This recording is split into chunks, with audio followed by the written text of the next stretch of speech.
Nós vamos começar lendo 1 Coríntios, capítulo 9.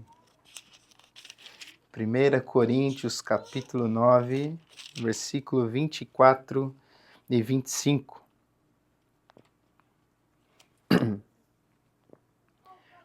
Eu estou lendo hoje na versão NVT, se a sua Bíblia tem aquela função de trocar a versão. Se você quiser usar essa, senão você pode ler na que você tem aí mesmo. Quando eu vou trabalhar um estudo, normalmente eu uso as versões mais conhecidas, né? Almeida e assim por diante, mas esse ano essa versão NVT ela tem me acompanhado e tem me abençoado muito também.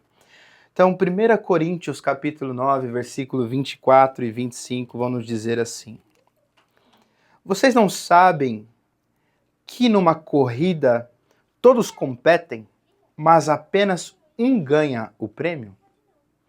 Portanto, corram para vencer. O atleta precisa ser disciplinado sobre todos os aspectos. Ele se esforça para ganhar um prêmio perecível. Nós, porém, o fazemos para ganhar um prêmio eterno. Por isso, não corro sem objetivo, nem luto como quem dá golpes no ar.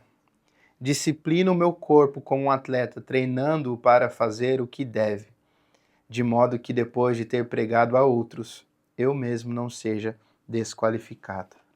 Senhor, que a Tua palavra realmente encontre o nosso coração e nos ensine, nos alcance de uma maneira maravilhosa nessa manhã, para que a gente possa não só ouvir essas palavras, mas colocá-las em prática na nossa vida. Nós assim oramos, pedindo que o Teu Espírito nos conduza em tudo, em nome de Jesus. Amém. Amém.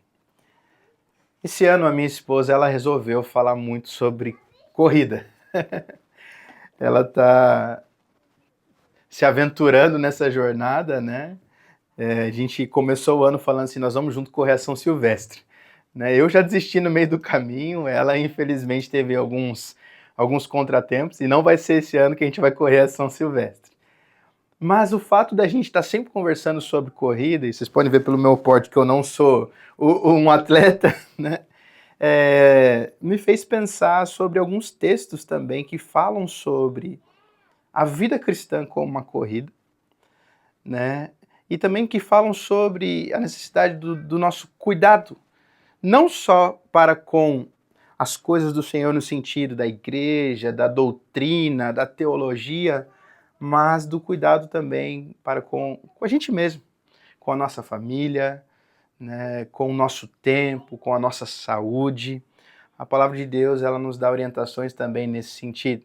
Então eu quero falar com vocês hoje sobre esse cuidado, né? E esse texto ele vai nos ajudar muito a pensar sobre isso, né? Porque ele fala de um atleta e quer melhor exemplo de alguém que sabe cuidar da saúde do que um atleta? Acho que é difícil da gente encontrar, né? Tem aquelas pessoas que são mais magrinhas, assim, né, por natureza, porque Deus assim o fez, mas não necessariamente significa que estão saudáveis.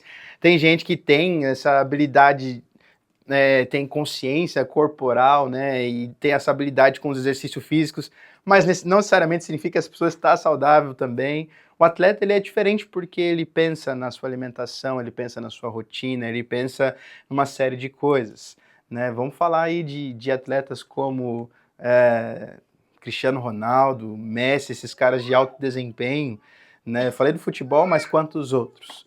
A gente não poderia falar e que tem uma vida completamente regrada, disciplinada, né? Eu quero falar com vocês sobre isso hoje porque esse texto primeiro me alcançou e eu estou falando aqui, na verdade, porque nós estamos em comunidade e na verdade aqui sou eu dizendo assim, gente, eu estou tentando, né, para que a gente possa juntos tentar também viver uma vida saudável no que diz respeito à igreja, à palavra, à doutrina, à teologia, mas também na nossa casa, na nossa rotina, no nosso trabalho, na nossa saúde, na nossa família. E esse texto vai nos ajudar, porque afinal de contas a nossa vida é uma corrida. E a nossa vida cristã também é comparada a uma corrida. Aqui nós estamos então em 1 Coríntios, numa carta escrita por Paulo. né? Paulo era alguém que tinha muito conhecimento, foi instruído desde cedo, né, na tradição judaica, se tornou um mestre da lei, foi instruído por um dos maiores mestres do seu tempo, Gamaliel, e Paulo ele tem essa capacidade de conversar com diversas culturas, porque além da sua origem hebraica, Paulo também tinha uma identidade também romana. Eu estava conversando ontem com o Lucas, né, e muitos acham que Saulo mudou o nome para Paulo, quando na realidade Saulo fala sobre essa identidade dele hebraica. Então na comunidade hebraica ele era chamado de Saulo, Shaul, no hebraico, né, que faz referência a Saul, Samuel. E na comunidade romana, que era um espaço que ele podia transitar tranquilamente também, ele era Paulo. Né? Então, essa história de Saulo que muda para Paulo não é muito verídica.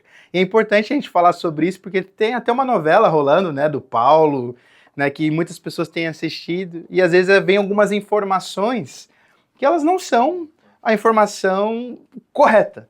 Né? O texto bíblico ele deixa muito claro essa questão da possibilidade de Paulo transitar tanto entre os judeus e falar a língua deles, e também entre os romanos. Tanto é que Paulo, uma vez sendo castigado, ele fala assim, eu sou cidadão romano. E como cidadão romano, ele tinha um direito de julgamento antes de ser castigado. Né? Então, é importante a gente falar sobre isso. E Paulo, que recebe toda essa instrução, tem todo esse conhecimento, ele é um cara que tem muita habilidade para falar não só sobre as coisas do Senhor conforme ele aprendeu no contexto hebraico, mas coisas que conversavam com a cultura, com o seu tempo. Tanto é que Paulo, quando entra no Areópago, lá em Atenas, ele olha para uma daquelas estátuas, uma delas era o Deus desconhecido, e fala assim, olha, eu sirvo ao Deus desconhecido. E a partir disso começa a falar sobre o Senhor Jesus, a quem ele servia, e ele diz assim, por ele nós nos movemos, existimos, somos quem somos. E aqui Paulo está falando sobre algo que já acontecia naquele tempo, né? As competições, as corridas. Isso não é coisa de agora, embora esteja num hype agora. Eu não sei se vocês têm reparado isso, mas a gente vem de Guará para Pinda todos os domingos e, gente, é impressionante, domingo de manhã, 8 horas da manhã, o tanto de gente que tem na rua correndo. Se é que não teve alguém que saiu para correr antes de vir para o culto. Não sei se é a nossa realidade. O Vini às vezes faz isso, hoje não está com a gente, né? Mas tem muita gente correndo, né? E não é um hype só de agora. Paulo está falando também sobre, naquele tempo, a realidade dos corredores. E eles vão falar assim, olha, ele vai falar assim, numa corrida, as pessoas estão competindo. E quem compete tem um objetivo, que é ganhar o prêmio. Alguém já participou de alguma competição aqui? Eu gosto dessa sensação da competição, porque ela impulsiona a gente, ela nos desafia, né? E a gente quer, de fato, o prêmio. E aí ele diz assim, então esses caras estão correndo para vencer. Não tem como você brincar numa competição. Ah, vou correr sabe, por lazer. Você pode fazer isso em muitos outros contextos, mas numa competição não dá. Porque ali na competição você está justamente indo atrás de algo, certo? A competição ela tem um objetivo. E o fim da competição não é a corrida por si só, é o prêmio, certo? É o objetivo da corrida. Ele vai dizer assim, esse atleta que corre nesse sentido, ele precisa ser disciplinado sobre todos os aspectos. Todos os aspectos. E a gente estava falando sobre eles aqui. A gestão do seu tempo, né, a sua alimentação, os seus treinos, a forma como ele vai ali se programar no dia para poder dar conta de todas as demandas, porque dificilmente alguém vai ser só atleta, tem o seu trabalho, tem as suas questões, né? E às vezes a gente acaba se vendo preso às demandas do trabalho, né? Quem nunca se viu diante dessa realidade e, por exemplo, acabando não conseguindo dar conta das coisas pessoais? Né? Quem nunca se viu no final do dia corrido, não vamos fazer a janta, não vamos pedir um negocinho. Né? Às vezes a gente se vê diante dessa realidade porque o tempo ele tá aí correndo, e se a gente não correr junto com ele, a gente vai ficando para trás e às vezes a gente não consegue dar conta de tudo, mas o atleta ele precisa ser disciplinado. Está falando sobre uma necessidade, ele não tem opção, não tem outra opção a não ser essa de ser disciplinado. Por quê? Ele corre para vencer. E, gente, pelo amor de Deus, eu não tô querendo fazer uma pregação que vai no sentido de alta performance, de um negócio coach, que vai falar assim, você tem que correr para vencer, porque com Jesus você vai ser mais que... Não, não é essa a ideia, tá? Mas a gente tá trabalhando aqui a questão da saúde, da disciplina, que também são coisas que o Senhor confere a nós cristãos, e a gente precisa também olhar para essas coisas, tá? Então, olha só, ele corre, não como quem está correndo por lazer, por saúde, mas para ganhar um prêmio, corre para vencer, e ele precisa ser disciplinado. Ele se esforça. E aí Paulo, então, entra com um ponto importante aqui para nós. Ele se esforça por um prêmio, ou talvez na sua versão esteja por uma coroa, que é perecível, corruptível. Esse aqui é o ponto que vai chamar a nossa atenção agora nessa conversa. Ele está falando sobre uma pessoa que tem toda a dedicação, todo o empenho para poder correr atrás de uma coisa que ela vai perecer. Uma coisa que, teoricamente, não tem valor. A não ser o valor que a gente confere àquela coisa, mas não é um valor, assim, eterno. Você parar bem para pensar. Um troféu não tem valor eterno. Um prêmio não tem valor eterno. Tem valor enquanto aquela pessoa está ali. Tem valor muitas vezes mais para a pessoa do que para outros. Às vezes fala muito mais sobre uma conquista pessoal do que alguma coisa que todo mundo vai falar assim, uau, você tem um prêmio tal. E essa pessoa ela tem a capacidade de, como a gente viu aqui, se esforçar para correr para vencer, se disciplinar em todos os aspectos por uma coisa que teoricamente é simples, que não tem muito valor. É nesse ponto que Paulo pega e vai falar assim, nós, porém, nós estamos correndo não por um prêmio perecível, não por uma coroa corruptível, mas nós, porém, o fazemos para ganhar um prêmio eterno. Por isso, não corro sem objetivo. Por isso, não luto como quem dá golpes no ar. Pelo contrário, olha só o que ele diz. Eu disciplino o meu corpo como um atleta, treinando para fazer o que deve. Treinando para fazer o que deve, não o que quer. Ok? Treinando para fazer o que deve. De modo que, tendo pregado a outros, eu mesmo não seja desqualificado. O assunto aqui agora já não é mais corrida, gente. A corrida foi só um gancho para a gente trazer a conversa para aquilo que nós temos de mais precioso, que é o Senhor, que é o Evangelho, que alcançou as nossas vidas, que mudou a nossa vida, que mudou a nossa casa, que mudou o nosso coração. A corrida, gente, foi só algo para a gente poder chegar nesse momento aqui, nesse lugar, e falar sobre como as pessoas lá fora estão se dedicando para muitas coisas. E agora a gente pode incluir várias outras na lista, não só a corrida. E muitas vezes como nós estamos vivendo uma vida de alguém que entendeu que já recebeu o bem mais precioso, que já encontrou o tesouro que estava escondido no campo,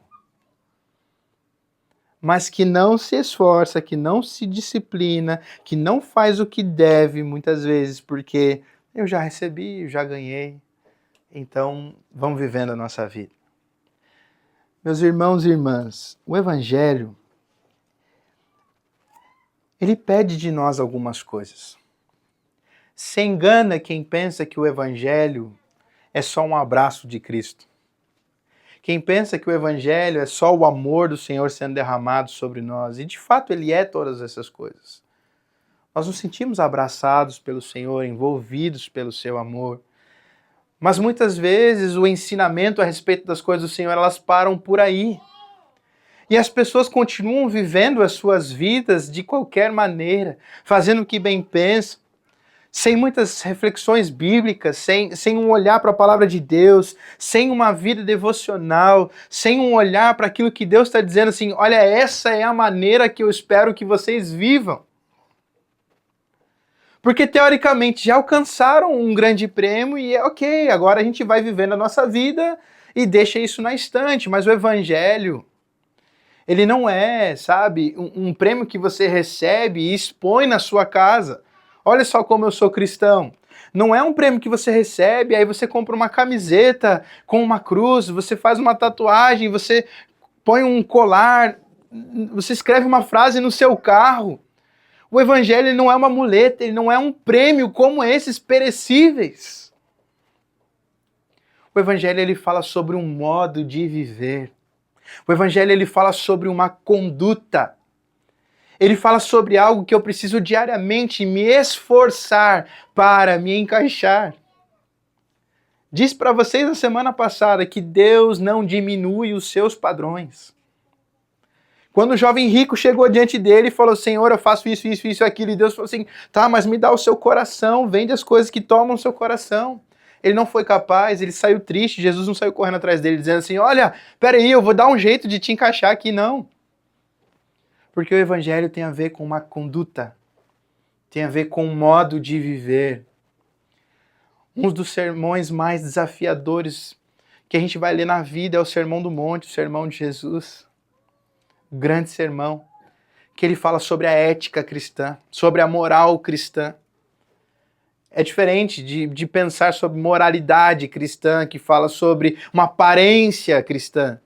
Ele está falando ali sobre as coisas do coração, sobre as coisas que somente aquele que foi alcançado pelo Espírito pode viver. Um dos sermões mais desafiadores que falam sobre a maneira, sobre a conduta. Então, meus irmãos, não se enganem pelas pessoas, e nem sejam essas pessoas que carregam, sabe, nas roupas, nos acessórios, algumas imagens cristãs. Sejam como aqueles que viveram de fato o Evangelho e carregaram no seu corpo as marcas de Cristo. É isso que Paulo fala? Sobre carregar no corpo as marcas de Cristo.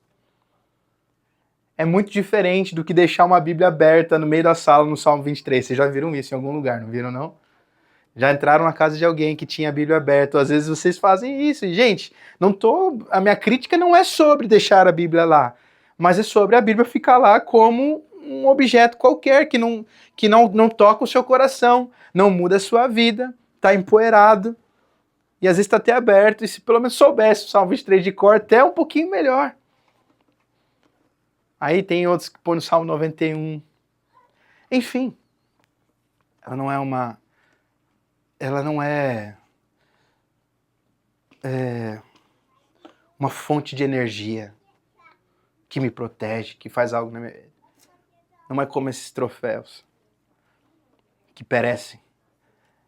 Todas as coisas passam, mas a palavra de Deus permanece para sempre.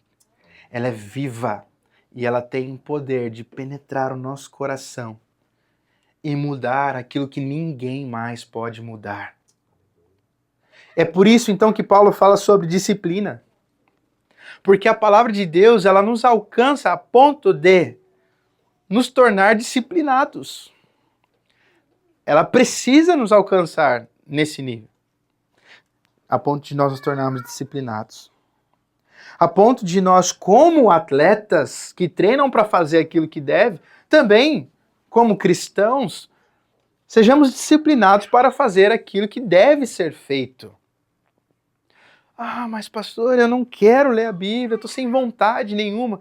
Gente, se a gente fosse parar bem para pensar, não é natural que você sinta vontade de ler a Bíblia. Porque a sua natureza ela é pecaminosa. Ela te leva para longe de Deus. O que te dá um desejo de ler a palavra é o Espírito, que te convence das coisas de Deus. E se a carne está ganhando sobre o Espírito, é normal que você me diga. Eu não tenho vontade. Mas disciplina é fazer aquilo que precisa ser feito, não aquilo que eu quero que seja feito. Uma vez nós conversando com uma pessoa, essa pessoa disse assim, gente, o adulto ele não faz o que quer, ele faz o que precisa. E nós aqui queremos ser maduros, adultos na nossa fé. Porque os filhos que estão chegando, muitas vezes um dia vai estar um pouco mais, desejoso das coisas do Senhor, outro dia nem tanto, e aí a gente que é maduro, a gente tem que ajudar esses irmãos. Agora, como ajudar irmãos que não estão maduros ainda, se nós ainda não disciplinamos o nosso corpo? Se nós ainda não disciplinamos a nossa mente? Se nós ainda não estamos treinando para fazer o que deve? De modo que, quando pregarmos, a gente também não seja desqualificado. Porque esse aqui é um ponto importante também dessa palavra. Quantos não se dizem cristãos? Não vestem as coisas de cristão, não falam como cristãos, têm aparência cristã, mas quando são de fato pressionados, quando são de fato ali questionados de algumas coisas, se encontram desqualificados. Me lembro de Paulo quando ele fala para Timóteo, 2 Timóteo 2,15, procura te apresentar como um obreiro aprovado, que não tem do que se envergonhar e que faz o quê? Maneja bem a palavra da verdade. Obreiro aprovado, que não tem do que se envergonhar e que maneja bem a palavra da verdade. Quando essa palavra ela ganhar um lugar que ela deve no nosso coração, nós seremos pessoas mais felizes. E não é porque eu estou prometendo para você felicidade nos padrões de que o mundo estabelece como felicidade. Mas eu quero com você ir até o Salmo 1, que vai nos falar sobre o padrão de Deus de felicidade. Pensando nisso que a gente pensou agora, do atleta e tudo mais. O Salmo 1, ele vai dizer, bem-aventurado é aquele que não anda segundo o conselho do ímpio, não se assenta na roda dos escarnecedores, não é isso? E não se detém no caminho dos pecadores. Pelo contrário, o seu prazer está na lei do Senhor, e na sua lei medita de dia e de noite. Esse texto vai continuar dizendo que ele é como uma árvore plantada junto ao rio, cujas folhagens não murcham. A palavra diz que no seu tempo certo ele dá o fruto, no tempo certo ele dá o seu fruto e ele é bem-sucedido em tudo o que faz. Outras versões vão dizer ele prospera em tudo o que faz. Esse é o padrão de felicidade que Deus estabelece. Eu faço questão, de guardar esse texto no meu coração. Porque muitas vezes os meus olhos, eles olham para esse prêmio perecível, para as coroas corruptíveis.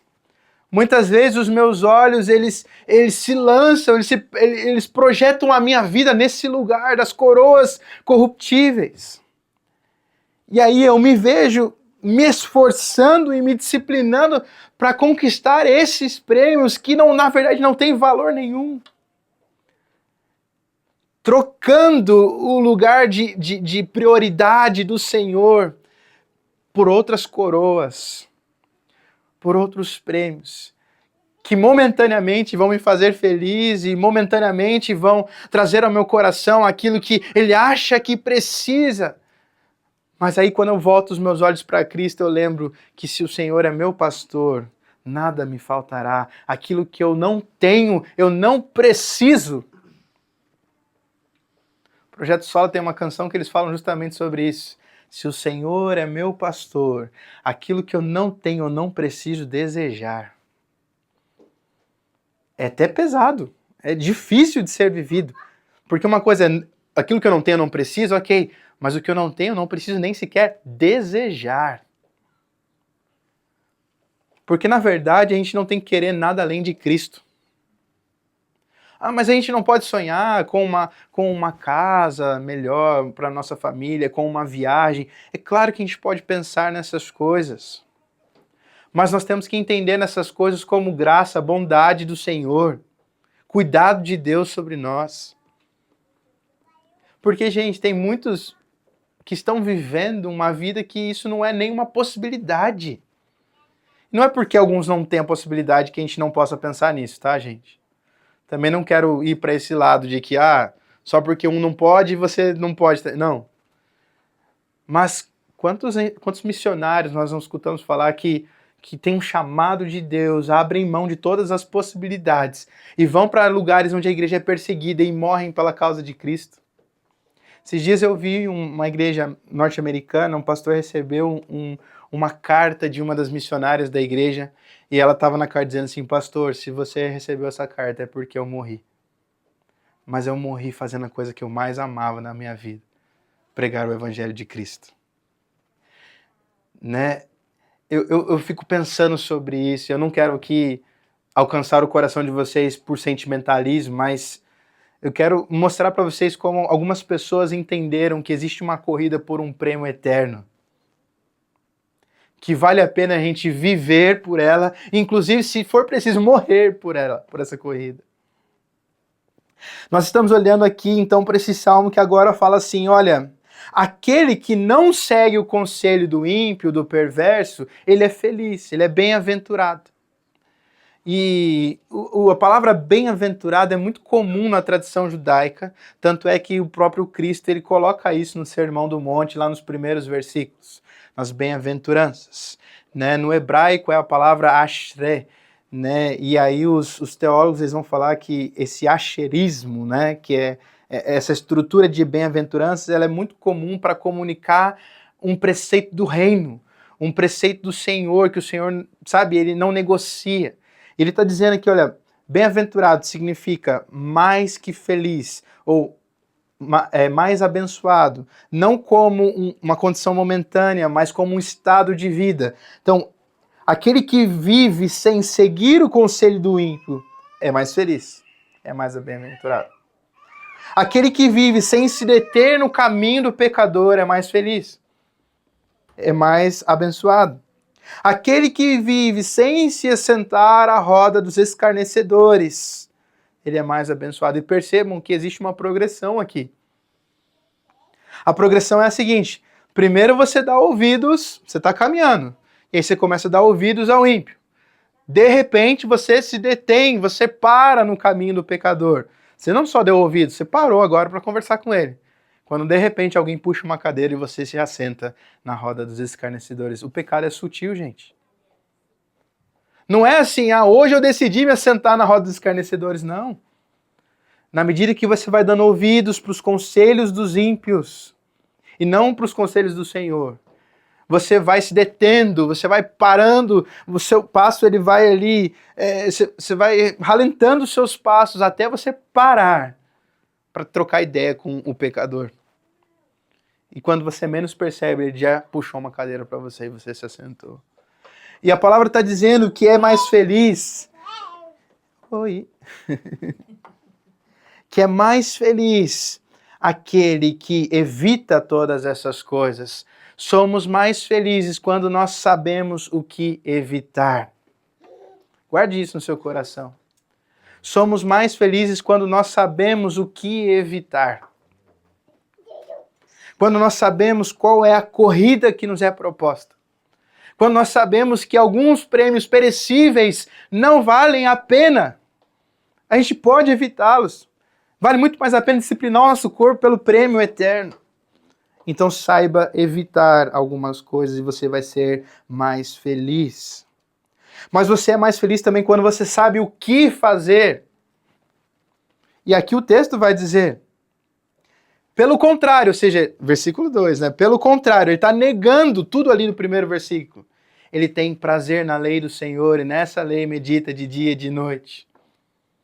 Então, se o bem-aventurado, se o mais que feliz, se o abençoado, ele evita todas essas coisas, o que é que ele faz? Ele encontra prazer na lei do Senhor, e nessa lei ele medita de dia e de noite. E ele não só faz isso, mas como diz a palavra, ele inculca essa lei na cabeça dos seus filhos também. Né? Às vezes eu pego a Júlia lendo a palavra para Helena, mesmo que ela não tenha nenhuma compreensão daquilo. Esses dias eu até perguntei, por que você está lendo em voz alta? Porque ela precisa ouvir. Ela precisa ouvir, ela precisa entender que nós amamos isso daqui, desde pequeno. Nós não somos perfeitos nisso, gente, mas nós estamos tentando. É o que eu tenho falado para vocês. Não é sobre uma igreja de pessoas perfeitas, mas de pessoas que estão tentando. E aí a gente encontra aqui, então, o que fazer. Ter prazer na lei do Senhor. E aí ele diz, então essas pessoas vão receber esse prêmio eterno. Né? Vão ser como uma árvore plantada à margem do rio. Uma árvore plantada não é uma árvore que nasce naquele lugar. É uma árvore que foi plantada. Deus quer te tirar de alguns lugares. Deus quer te tirar de algumas situações para te plantar junto a um rio que vai receber das águas do Senhor, do trono do Senhor. No tempo certo você vai dar fruto. Para com essa ideia que se vende hoje de que você tem que produzir o tempo inteiro, de que você tem que dar fruto o tempo inteiro, de você tem que ser e fazer o tempo inteiro. Porque o Senhor, que fez todas as coisas, teve um tempo que ele falou assim, nesse dia eu descanso. Ele quis nos ensinar alguma coisa. De que não é sobre produzir, fazer e ser o tempo inteiro. Mas é sobre também encontrar descanso no Senhor. Será que você encontra descanso no Senhor? Não estou falando do descanso que você vai deitar e dormir, ou assistir um filme. Será que vir a um culto para você é descansar no Senhor? Será que é esse momento que você olha para o Senhor e fala assim, Senhor, em Ti eu posso descansar? Eu espero que seja, porque no seu tempo certo você vai dar fruto. As suas folhas nunca vão murchar. E você vai ser bem-sucedido em tudo que você faz, não por causa das coisas que você faz, mas por causa de quem está com você, por causa de quem te guarda, por causa de quem caminha com você, por causa do Senhor. Você vai viver segundo a vontade dEle. E a vontade dEle é maravilhosa, a vontade dEle é perfeita, e assim nós devemos viver. Eu espero que essa palavra, então, ela tenha te ajudado a entender que nessa vida, nós vamos correr. Queira você ou não. Goste você ou não. Mas você precisa escolher por qual prêmio você quer correr. Você precisa escolher por quem você quer correr. E eu espero que a sua escolha seja pelo Senhor. Eu quero encerrar aqui lendo as palavras de Paulo, e só vou fazer a leitura dela, a Timóteo. Nós estudamos recentemente, né, de maneira expositiva, a primeira carta de Paulo a Timóteo. E o capítulo 4, versículo 16, vai nos dar uma orientação muito boa. 1 Timóteo 4, 16. Paulo vai dizer para Timóteo o seguinte: cuide de você mesmo e da doutrina. Continue nesses deveres. Olha só, cuide de você mesmo. Cuide da doutrina. A gente poderia aqui ir para uma parte 2 da palavra, se nós tivéssemos mais tempo. E uma vez que falamos do cuidado da gente mesmo, né, de nós mesmos, a gente fala sobre o cuidado da doutrina. Mas não vou fazer isso.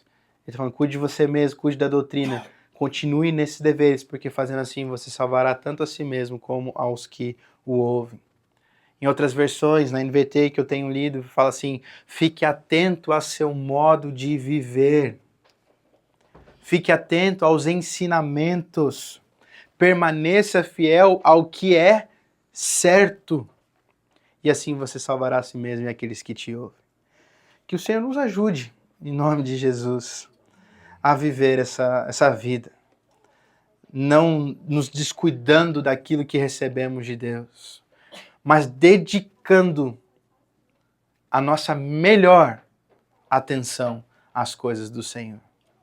O Senhor, ele não pode receber de você o tempo que lhe sobra. A sua vida tem que ser para o Senhor. Você tem que deixar Ele governar o seu tempo. Eu tenho tentado viver dessa maneira e posso dizer para vocês, não tenho tudo o que eu quero. Na verdade, está longe disso. Mas com muita tranquilidade eu posso dizer para vocês, eu tenho tudo o que eu preciso. Tenho tudo o que eu preciso. A gente só precisa permanecer fiel. E permanecer fiel, como nós ouvimos hoje, é não se descuidar. É dedicar total atenção. É entregar-se inteiramente. Que o Senhor nos ajude a viver dessa maneira. Eu quero convidar você a ter um tempo de oração. Colocar diante do Senhor, ser intencional, sabe, nesse momento. Colocar diante do Senhor obstáculos que estejam atrapalhando a sua caminhada. Colocar diante do Senhor outras coroas que você tem corrido atrás. Outros prêmios que têm tomado o seu coração. E que você possa pedir para o Senhor hoje, Senhor, me leva a correr por um propósito eterno. Em nome de Jesus.